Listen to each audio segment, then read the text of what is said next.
Hello विद्यार्थी मित्रों, मैं डॉक्टर प्रीति सक्सेना अपने चैनल निराला हिंदी क्लासेस में आपका स्वागत करती हूँ। और आज हम बात कर रहे हैं बीए पार्ट सेकंड हिंदी साहित्य जो है उसमें एक किताब लगी हुई है रीतिकालीन काव्य। उसी के विषय में आज चर्चा करेंगे थोड़ी सी। एक तो रीति क्या है, रीति के कितने भेद हैं, इन दोनों विषयों पर बातचीत करेंगे।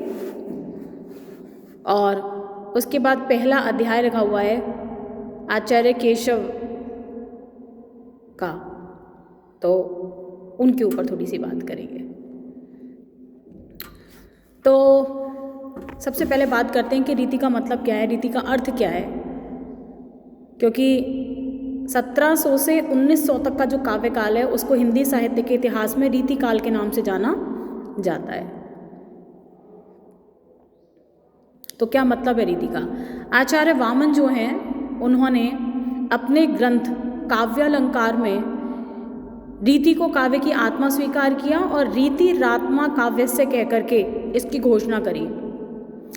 तो रीति का जो एक शाब्दिक अर्थ है वो मान सकते हैं एक शैली हो सकती है, एक परंपरा हो सकती है, एक पद्धति हो सकती है, एक मार्ग हो सकता है, तो उसको रीति कह सकते हैं। और वैसे संस्कृत में विशिष्ट पद रचना को रीति जो है कहा गया है, विशिष्ट पद रचना को ही रीति कहते हैं। विशिष्ट पद रचना रीति ही इति मन्यते, ऐसी जो है बात मानी गई है। और विभिन्न आचार्यों ने इस विषय पर अपने मत जो है प्रकट किए हैं। तो ये मान सकते हैं कि एक विशिष्ट मार्ग है, एक शैली है, जैसे क्या कह सकते हैं, रीति कह सकते हैं।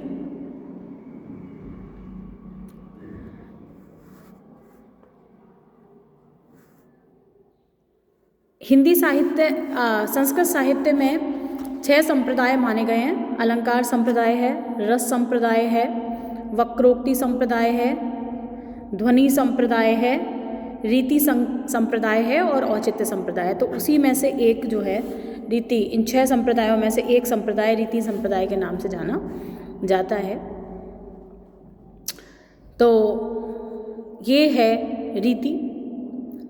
और अगर नामकरण की बात करें कि भाई रीतिकाल के नामकरण की बात करें थोड़ी सी कि क्या है, क्या क्या नाम दिए गए हैं रीतिकाल को, तो एक रीतिकाल तो नाम है ही, आचार्य रामचंद्र शुक्ल ने नाम दिया है, रीतिकाल नाम दिया है इसको आचार्य रामचंद्र शुक्ल ने। डॉक्टर रसाल थे, उन्होंने इसे कलाकाल नाम दिया है डॉक्टर रसाल ने, क्योंकि इसमें कला पक्ष की प्रधानता थी इसलिए इसको कलाकाल नाम दे दिया है। मिश्र बंधु जो हैं उन्होंने इसको अलंकार काल कहा है, क्योंकि इस काल में अलंकारों का काफ़ी प्रयोग देखने को मिलता है और इसलिए इसको अलंकार काल नाम दिया मिश्र बंधुओं ने। और पंडित विश्वनाथ प्रसाद मिश्र जो हैं उन्होंने इसे श्रृंगार काल नाम दिया, क्योंकि इसमें श्रृंगार की प्रवृत्ति का प्राधान्य देखने के लिए मिलता है। तो इस तरह से ये इसके नामकरण हैं कुछ रीतिकाल के जो प्रचलित हैं।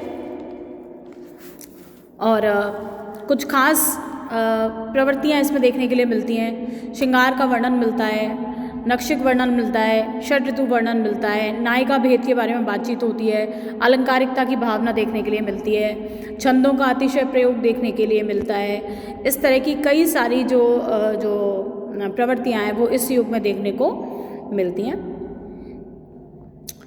और रीतिकाल जो है उसके यदि भेदों की बात करिए तो रीतिकाल को 3 भागों में विभाजित किया गया है। एक तो है रीतिबद्ध काव्यधारा, दूसरी है रीति मुक्त काव्यधारा और तीसरी है रीति सिद्ध काव्यधारा।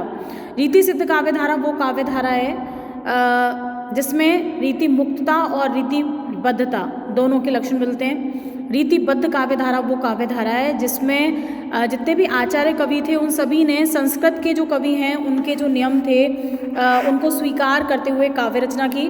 उसको रीतिबद्ध काव्य धारा कहा जा सकता है। और जो रीति मुक्त काव्य धारा है, ये वो काव्य धारा है जिसमें कवि ने स्वच्छंद भाव से कविता लिखी, किसी भी बंधन को, किसी भी नियम को, किसी भी परंपरा को स्वीकार नहीं किया, तो उसको रीति मुक्त काव्य धारा के नाम से जाना जाता है।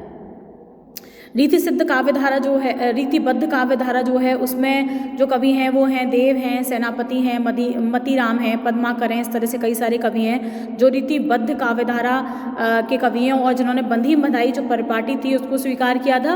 रीति मुक्त काव्य धारा के जो कवि हैं वो हैं ठाकुर हैं, घनानंद हैं, बोधा हैं, आलम हैं, रसखान हैं, ये कवि हैं जो श्रेणी में आते हैं। और यदि रीतिबद्ध काव्य धारा, रीति सिद्ध काव्य धारा की बात करी जाए या रस सिद्ध काव्य धारा की बात करी जाए, तो रस सिद्ध काव्य धारा वो काव्य धारा है जिसमें बिहारी जो हैं उनको सम्मिलित किया गया है और बिहारी ने जो है अपना काव्य लिखा है उसमें। और दोनों ही प्रवृत्तियाँ इनमें देखने को मिलती हैं, रीतिबद्धता की भी और रीति मुक्तता की भी। तो ये हैं